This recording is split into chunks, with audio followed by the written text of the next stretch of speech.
Good evening. Or morning or whatever time you've decided to descend into this particular rabbit hole of political absurdity. Let's talk about world leaders. You know, the people in charge of things like nuclear codes, international treaties, and apparently deciding which hairstyle best screams, "I have absolutely no idea what's going on." It's a role that demands gravitas, diplomacy, and a steady hand. And yet, when you look at the global stage, you often find individuals who seem to have mistaken the UN General Assembly for an open mic night at a particularly sad comedy club. They're less statesman, more, well, states-man-child. It's often said that politics is a circus, and frankly that feels like an insult to circuses. At least a circus is upfront about its clowns. You know who they are, they've got the big shoes, the red nose, the tiny car. But in politics the clowns wear expensive suits and have access to military parades. They are the main act, the ringmasters of chaos, the jugglers of economies, and the high-wire walkers of international relations, all without a safety net. And we, the audience, are left holding our breath, wondering if they're going to make it to the other side, or just plummet into a vat of custard. So tonight, we're going to pull back the velvet curtain and shine a spotlight on the most spectacular performers in this global political circus. These are the leaders whose gaffes are legendary, whose policies are baffling, and whose public personas are so bizarre they make professional comedians look like chartered accountants. We'll be looking at the top 10 political clowns currently, or very recently, running countries. So grab your popcorn, silence your phones, and prepare to be entertained, bewildered, and perhaps just a little bit terrified. This is the show you didn't buy a ticket for, but you're in the front row anyway. Kicking off our list at number 10 is a man whose hair deserves its own postcode and diplomatic immunity, Boris Johnson, the former Prime Minister of the United Kingdom. Ah, Boris. He's like a golden retriever that somehow learned to ride a bicycle, and then, through a series of improbable events, was put in charge of a G7 nation. His entire political career feels like one long, rambling, and ultimately confusing anecdote told at a pub, where everyone is too polite to point out that it makes no sense whatsoever. He cultivated an image of a bumbling, lovable rogue, which is a fantastic strategy if you're trying to get away with eating the last biscuit, but slightly more concerning when you're negotiating trade deals. His tenure was punctuated by moments that felt less like political leadership and more like outtakes from a slapstick comedy. Remember when he got stuck on a zipline dangling helplessly over London while waving 2 Union Jacks? It was a metaphor so perfect, so on the nose that screenwriters would have rejected it for being too obvious. Here was the future leader of the country, suspended in midair, a symbol of British ambition, literally going nowhere fast. It was a visual gag that wrote itself, and frankly, it set the tone for much of what was to come. Then there were the gaffes, so many gaffes. From tackling a child during a friendly game of street rugby to reciting a colonial-era poem in Myanmar, his diplomatic efforts often resembled a bull in a china shop, if the bull was also reciting Kipling and had just combed its hair with a balloon. He once claimed his hobby was making and painting model buses out of old wine crates. Not building them, just painting them. It's the kind of eccentric detail that's endearing in a grandparent but slightly alarming in someone with their finger on the button for fiscal policy. Let's not forget Partygate. The scandal, where it turned out number 10 Downing Street during a national lockdown had the social calendar of a university frat house. While the rest of the country was clapping for carers and having Zoom quizzes, Boris's government was apparently having work events that suspiciously involved suitcases of wine, DJs, and breaking a child's swing. His defense was often a masterclass in obfuscation, a whirlwind of blustering and Latin phrases, as if summoning the ghost of Cicero could distract from the fact there was cake on his face. Ultimately, Boris Johnson's political style was one of chaotic charm. He relied on his personality to bulldoze through criticism, hoping a well-timed joke or a rumpled suit would make you forget about the actual policies. He was the political equivalent of a get-out-of-jail-free card that was also slightly sticky for some unknown reason. A man who proved that if you look confused enough, people will eventually just give up trying to hold you accountable. For that, he has well and truly earned his spot in our circus of leaders. Coming in at number 9, we journey to South America to meet a man who makes your most controversial uncle look like a UN peacekeeper. Brazil's former president, Jair Bolsonaro. Often dubbed the Trump of the tropics, Bolsonaro took the political playbook of populism and set it on fire, figuratively, and, given his policies on the Amazon, quite literally. His approach to governance was less about careful consideration and more about saying the most inflammatory thing possible at any given moment, as if he were constantly trying to win a game of political outrage bingo. His public statements were a relentless assault on decorum. He once told a congresswoman she was too ugly to be raped. Let that sink in. That's not a gaffe, that's a verbal hand grenade thrown into the halls of democracy. He openly expressed nostalgia for Brazil's military dictatorship and treated the press with the kind of contempt usually reserved for a swarm of mosquitoes. He was a man who seemed to wake up every morning, look at the line of acceptable public discourse, and take a running leap over it while brandishing a firearm. His handling of the COVID-19 pandemic was a masterclass in what not to do. He dismissed it as a little flu, promoted unproven cures like hydroxychloroquine with the zeal of a snake oil salesman, and actively undermined lockdown measures. At one point, when asked about Brazil's soaring death toll, he callously replied, "So what? I'm sorry, what do you want me to do?" It was a stunning display of empathy failure, like a firefighter showing up to a blaze and asking if anyone has marshmallows. He seemed to view public health as a personal affront to his own machismo, and let's not forget his environmental policies. His administration oversaw a catastrophic surge in deforestation in the Amazon rainforest. He viewed environmental protection as an obstacle to economic progress, which is like viewing a ship's hull as an obstacle to swimming in the ocean. His rhetoric emboldened illegal loggers and miners, essentially handing them a government-stamped invitation to tear down the world's lungs. It was an approach so short-sighted you'd think he was trying to speed-run climate change. Jair Bolsonaro's presidency was a 4-year-long stress test for Brazilian democracy. He was a leader who thrived on division, celebrated confrontation, and seemed allergic to facts. His public appearances were often bizarre, from doing push-ups with supporters to brandishing a big box of chloroquine as if it were the Holy Grail. He wasn't just a clown in the political circus, he was the guy trying to convince everyone that the safety net is for weaklings and the tigers should be uncaged. A truly spectacular performance of political recklessness. At number 8, we fly over to the world's most isolated and theatrical nation to honor its supreme leader, Kim Jong-un of North Korea. Now, calling Kim a clown feels a bit risky, mainly because his version of a bad review involves anti-aircraft guns. But if we're talking about political figures who operate in a realm of pure spectacle, who craft a reality so absurd it borders on performance art, then Kim is a master of the form. He is the writer, director, and star of a nationwide movie in which he is always the hero. The propaganda surrounding him is nothing short of breathtaking.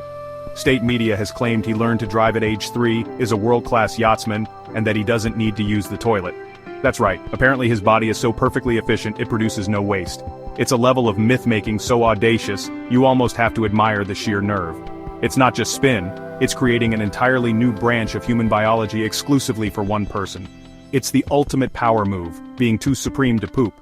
His public appearances are meticulously choreographed ballets of adoration. Whether he's inspecting a lubricant factory with a look of intense concentration or giving field guidance at a potato farm, he is always surrounded by generals frantically scribbling down his every utterance in little notebooks. What could he possibly be saying? Make this potato more potato-y?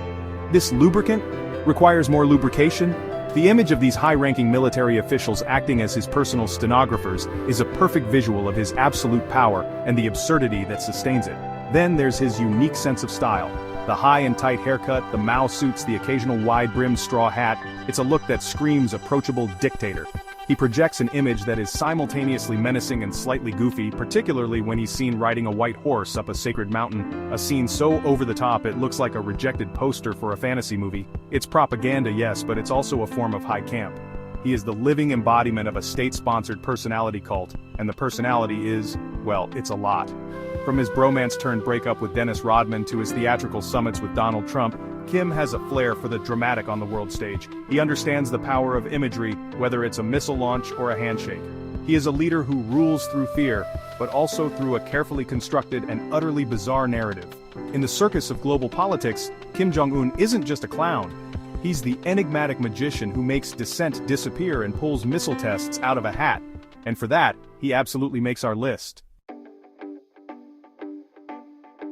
For our number 7 spot, we travel to Belarus to meet a man who has clung to power for decades, with a grip as firm as his mustache is magnificent. Alexander Lukashenko. Often called Europe's last dictator, Lukashenko's rule is a throwback to a bygone era, a bizarre blend of Soviet nostalgia, agricultural obsession, and sheer unadulterated weirdness. He's the kind of leader who seems to have missed the memo that the Cold War ended, and he's still waiting for the phone call to prove it. Lukashenko's public stunts are the stuff of legend. He is famously obsessed with ice hockey, often suiting up to play in televised games where, miraculously, his team always wins and he scores the most goals. It's a spectacle of manufactured prowess, like watching a child beat their dad at chess, because the dad keeps accidentally knocking over his own king. He also has a deep, almost spiritual connection to farming.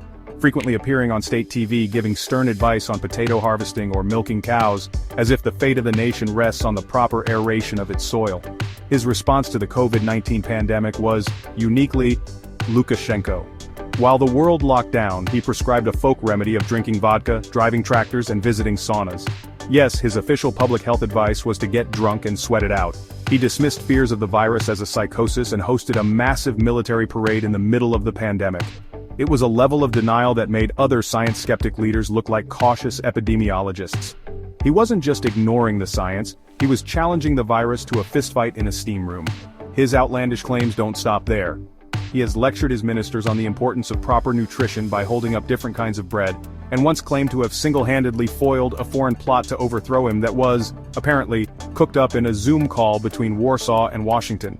He even staged a bizarre PR moment where he flew over protest sites in a helicopter while carrying an assault rifle, looking like a villain from a straight-to-DVD action movie. It was a desperate attempt to look strong that ended up looking profoundly silly. Alexander Lukashenko is the ultimate political strongman from a central casting call in 1982. He rules with an iron fist, but that fist is often holding a hockey stick or a prize-winning potato. His blend of brutal repression and agricultural eccentricity makes him one of the most peculiar leaders on the world stage. In our circus, he's the old-school strongman who can lift a tractor with one hand and rig an election with the other, all while lecturing you on the benefits of rye. A true original. Cruising into the number 6 position is Venezuela's Nicolas Maduro, a leader whose grip on reality seems about as stable as his country's economy. A former bus driver and union leader, Maduro inherited the leadership from the charismatic Hugo Chavez, and it's been a bumpy ride ever since. He's like a substitute teacher who was handed a lesson plan written by a genius and has spent the last decade trying to read it upside down. His presidency has been a surreal saga of economic collapse, political turmoil, and moments of pure, unadulterated strangeness. Perhaps the most famous example of his eccentricity came when he claimed the spirit of his predecessor Hugo Chavez visited him in the form of a little bird. He said he was praying in a chapel when a small bird flew in, circled him 3 times and chirped at him. Maduro, in his telling, communicated with the bird, which he believed was Chavez's soul giving him his blessing. It was a moment so bizarre it left the world speechless. You can't make this stuff up. A world leader was taking spiritual guidance from what was, in all likelihood, a confused sparrow.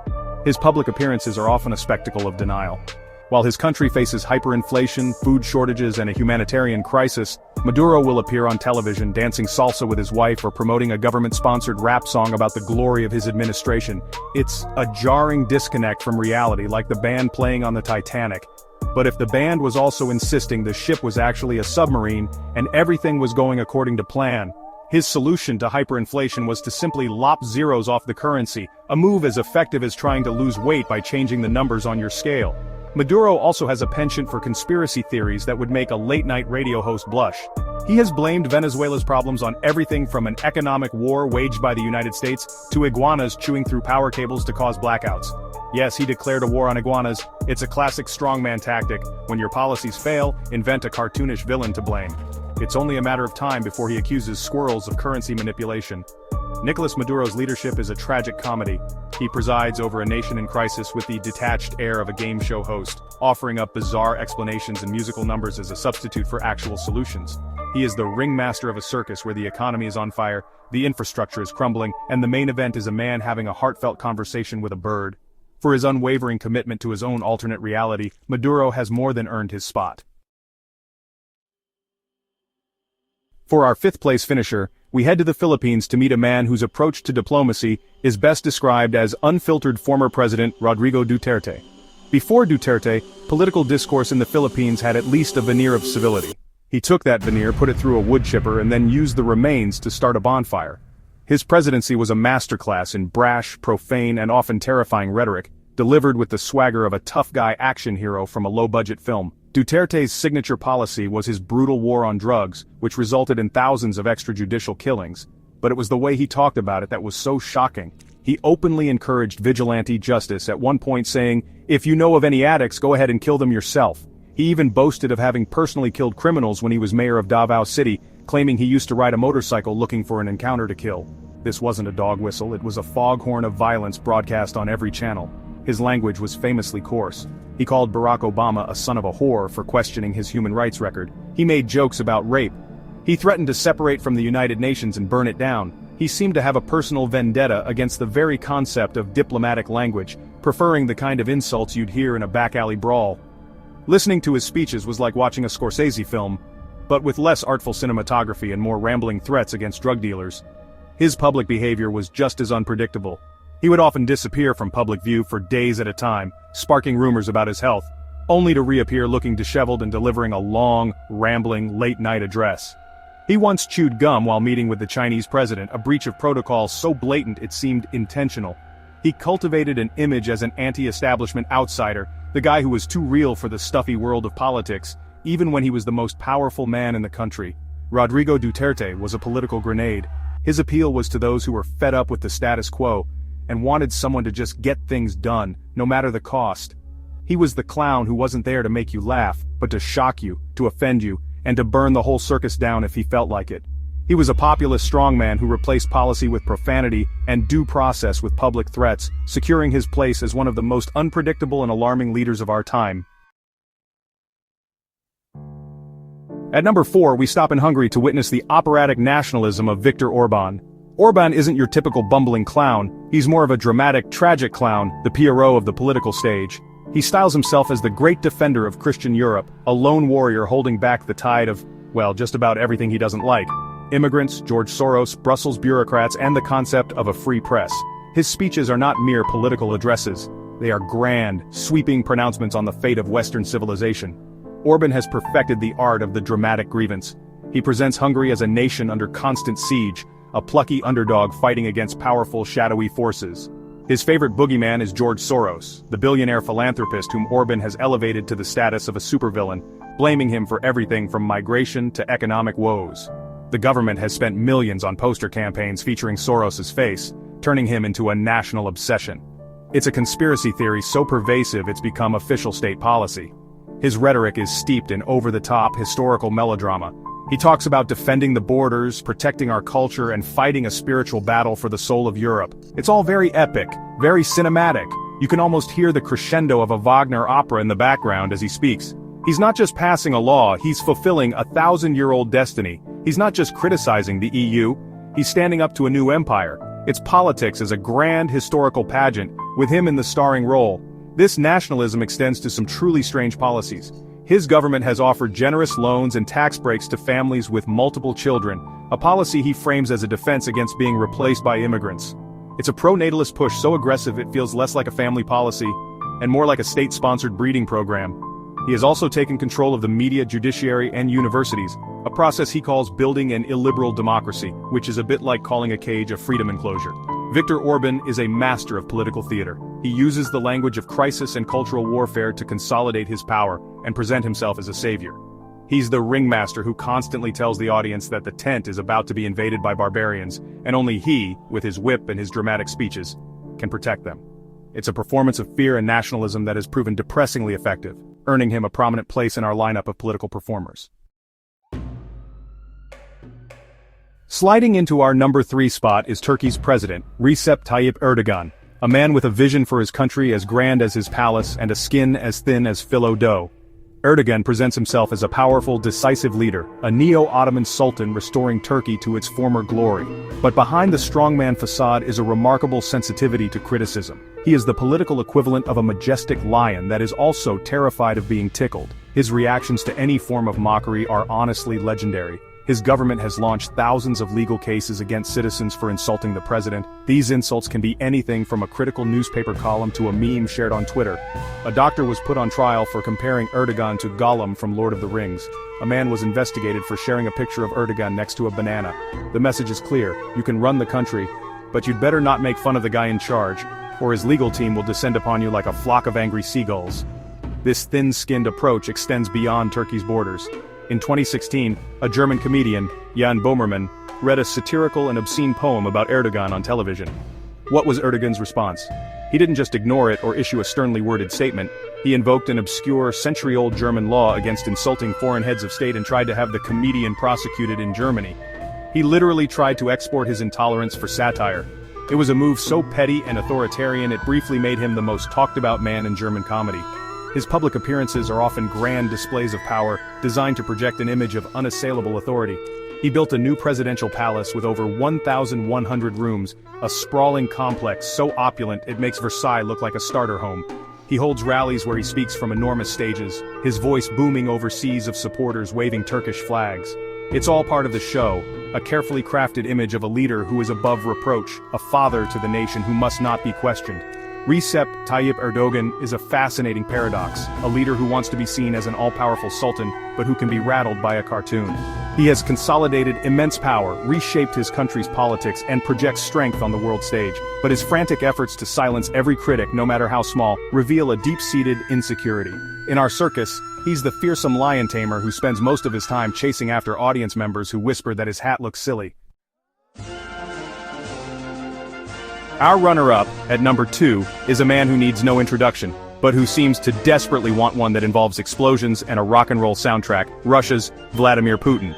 For over 2 decades, Putin has dominated Russian politics, not just as a president but as a brand. And that brand is macho. He is the action man president, a leader who doesn't just sign bills but also tranquilizes tigers, discovers ancient Greek pottery, and pilots hang gliders with endangered cranes. Putin's photo ops are a genre unto themselves. There he is, shirtless on a horse. There he is in a judo match, effortlessly flipping an opponent.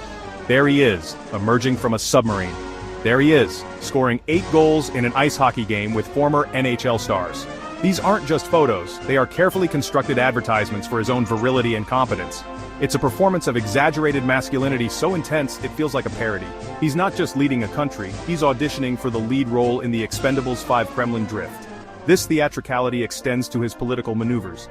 He cultivates an image of a master strategist, a geopolitical chess grandmaster playing a different game from everyone else. He holds marathon press conferences that last for hours, where he answers questions with a mix of cold pragmatism, folksy wisdom, and thinly veiled threats.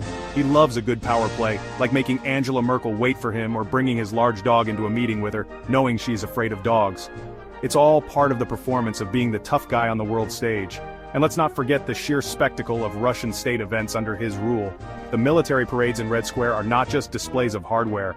They are massive, choreographed celebrations of national power and his central role within it. Everything is bigger, shinier, and more intimidating under Putin. He has built a political system around himself where loyalty is paramount, and his image as the indispensable, strong leader is the glue that holds it all together. Vladimir Putin has turned leadership into a permanent action movie. He's the strongman who wrestles bears, or at least is photographed near them, the inscrutable spy who outsmarts his rivals, and the father of the nation who is also, conveniently, a hockey prodigy. It's a relentless performance of strength that often masks a more brittle reality. In the circus of politics, he is the daredevil who insists on performing every stunt himself, ensuring the spotlight never ever leaves him. A truly spectacular show of force. And now, the moment you've all been waiting for. Our number 1 political clown, the undisputed heavyweight champion of headline-grabbing, tweet-storming, convention-shattering political performance is, of course, the 45th President of the United States, Donald J. Trump. Before Trump, there was a line between politics and reality television. He took that line, trademarked it, and then sold hats with it. He wasn't just a president, he was a show, and the entire world was his unwilling audience. His background as a reality TV star on The Apprentice wasn't just a footnote to his career, it was the entire text.